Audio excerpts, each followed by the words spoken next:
Selamat bertemu kembali teman-teman seprofesi di bidang governance, risk management, compliance, and sustainability. Hari ini kita bertemu lagi dengan Pak Kemal Stambul dan merupakan sequel ketiga dari diskusi mengenai isi buku yang ditulis oleh Pak Kemal Stambul, yaitu Panggilan Keberpihakan, Strategi Mengakhiri Kemiskinan di Indonesia. Pada sequel 1 kita bicara tentang 3 alasan untuk optimis. Kita bisa mengakhiri kemiskinan di Indonesia. Di sequel kedua kita berbicara ancaman dan pada saat yang sama juga peluang dari bonus demografi dan kebangkitan modal sosial. Sekarang kita di sequel ketiga, kita akan bicara di bagian epilog buku tersebut. Pak Kemal, mohon Bapak bisa berbagi ke kita semua. Dalam epilog tersebut disampaikan bahwa pengentasan kemiskinan dan peran kepemimpinan. Bahkan di situ dielaborasi oleh Bapak bahwa Deng Xiaoping di Cina dan Manmohan Singh di India bisa menjadi contoh bagaimana kepemimpinan mengambil peran penting di balik kesuksesan mereka dalam memajukan perekonomian negara dan bangsanya. Mohon pandangan Pak Kemal, apakah kepemimpinan tersebut memang ada di Indonesia saat ini, atau apa yang seharusnya dilakukan oleh pimpinan-pimpinan bangsa dan negara ini di Indonesia, maksud kami, agar perekonomian kita dapat maju dan kemiskinan berakhir.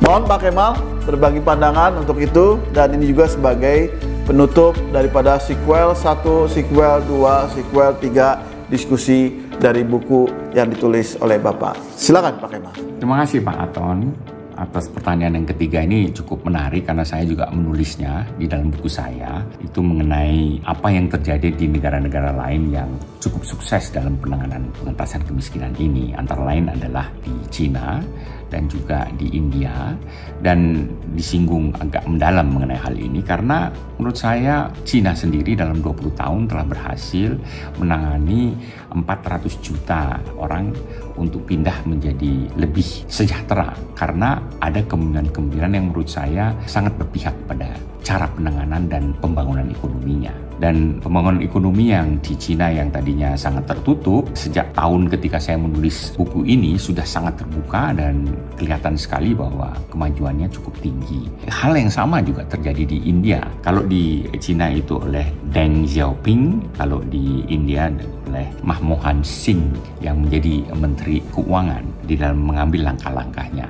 Salah satu yang saya lihat sangat menonjol adalah keberpihakan dalam penyelesaian penanganan kemiskinan ini. Jadi keberpihakan itu penting bagi pemimpin yang sadar bahwa sudah ada dalam masyarakat kita yang disebut dengan kesenjangan, dan kesenjangan itu menjadi lebih lebar akan menjadi potensi yang sangat menyusahkan kita. Oleh sebab itu penyelesaian kesenjangan ini harus dengan keberpihakan, harus diberikan program-program khusus dan tidak boleh merasakan bahwa kita cukup memberi makan saja, tetapi juga pemberdayaan, juga kesempatan, juga akses kepada permodalan, akses kepada pendidikan, akses kepada keterlibatan institusi-institusi yang ada untuk menjalankan tugas-tugasnya.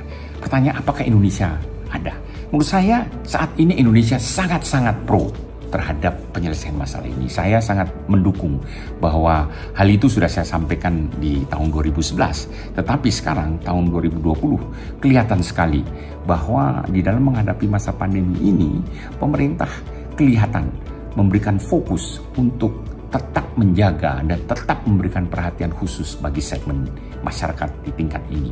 Dan saya pikir ekonomi kita di beberapa situasi di mana kita menghadapi krisis, misalnya di tahun 98, di tahun 2008, bahwa sektor UKM ini dan di bawahnya merupakan mesin yang terus-menerus bisa menghidupi perjalanan ekonomi karena mereka sangat resilient, sangat tangguh, dan sangat bisa. Tetapi itu nggak cukup. Untuk sekarang harus ada lebih daripada itu. Keperpihakan dalam hal ini juga memberikan kesempatan pada mereka untuk mempunyai akses kepada modal kerja, lalu memberikan akses kepada pendidikan, memberikan mereka akses kepada kesiapan infrastruktur yang memadai di lingkungan mereka, dan institusi-institusi yang menangani mereka juga harus berubah cara berpikirnya. Kita bukan hanya memberikan dari atas ke bawah, tetapi memberikan mereka kesempatan untuk meningkatkan pemberdayaan dari kemampuan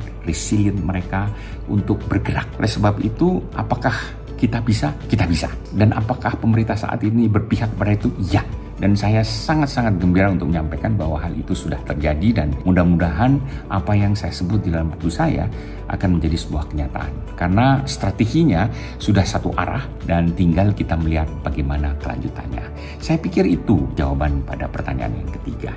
Sebagai penutupan, Pak Anton, mungkin salah satu yang bisa kita lakukan di dalam peningkatan kemampuan institusi-institusi dalam penanganan adalah penekanan pada governance, manajemen risiko, dan kepatuhan, bagian daripada upaya memperbaiki pola kerja dari institusi yang menangani masalah program-program yang terkait dengan masalah kemiskinan. Kenapa demikian? Karena kalau sampai upaya untuk membantu masyarakat itu ada korupsi, ada penyelewengan, adanya kelemahan di dalam penetapan kebijakan-kebijakan, itu tidak membantu. Oleh sebab itu, saya sangat menekankan pilar tentang transformasi institusi. Dalam transformasi institusi ini harus bisa memperbaiki tata kelola yang lebih baik, yaitu tadi governance, manajemen risiko, dan kepatuhan. Dan untuk ini menurut saya memang harus sudah menjadi budaya. Harus menjadi sesuatu yang bukan lagi ngelihat aturan saja, tetapi harus bisa menjiwai bahwa tata kelola itu merupakan suatu budaya. Bahwa kita harus jujur, harus disiplin, harus mengikuti aturan, dan transparansinya harus cukup bisa dibaca oleh semua orang bahwa mereka akhirnya menumbuhkan keyakinan bahwa secara kolektif ini merupakan persoalan kita bersama. Dan secara kolektif kita bisa menjalankan tugas ini dengan baik. Saya pikir itu tips saya. Tekankan bagi transformasi yang kita harapkan dari sisi institusi, terutama yang berkaitan dengan pemberdayaan masyarakat, governance, manajemen risiko, dan kepatuhan merupakan salah satu cara untuk membangkitkan kemampuan pengelolaan masalah ini dengan lebih baik. Demikian Pak Anton, mudah-mudahan apa yang saya sampaikan cukup, dan mudah-mudahan ini merupakan sebagian dari cerita kecil sedikit saja dari buku saya. Mungkin orang harus baca nih bukunya, yaitu Panggilan Keberpihakan, dan ini merupakan strategi untuk mengakhiri kemiskinan di Indonesia. Mudah-mudahan, dan saya yakin bahwa pemerintah saat ini sudah menunjukkan keberpihakan itu. Jadi tinggal secara kolektif, masyarakat pun harus ikut serta menyelesaikan ini.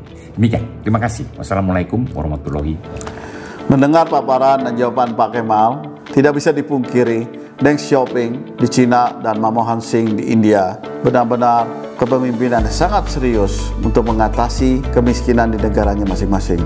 Terima kasih Pak Kemal memberikan pandangan, bahkan juga dengan refleksi bagaimana situasi ini bila kita lihat dengan kondisi di Indonesia.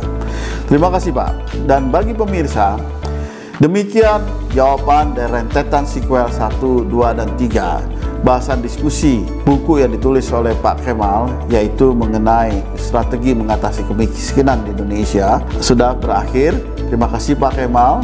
Dan untuk itu teman-teman semua bisa juga selain sequel 3 ini, rekan-rekan bisa melihat sequel 1 dan 2 yang linknya, tautannya akan diberikan juga di bagian deskripsi daripada video sequel ketiga ini.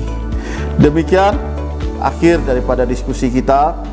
Dan teman-teman profesional di Indonesia, mari kita bersama-sama tingkatkan kepedulian, kesadaran kita bahwa agenda mengatasi kemiskinan bukan hanya agenda pemerintah, bukan hanya agenda Bapak, Ibu, atau saya, atau Pak Kemal, tapi agenda kita bersama sebagai bangsa Indonesia, di mana kita juga ada di dalam satu negara namanya negara Indonesia. Di sini hanya strategi mengatasi kemiskinan hanya mungkin bisa terwujud kalau kita bersama-sama mau berpartisipasi dalam kapasitas kita masing-masing. Demikian Ibu Bapak, salam secinta Indonesia, dan dalam masa-masa COVID ini juga tidak lupa saya sampaikan salam sehat selalu. Terima kasih.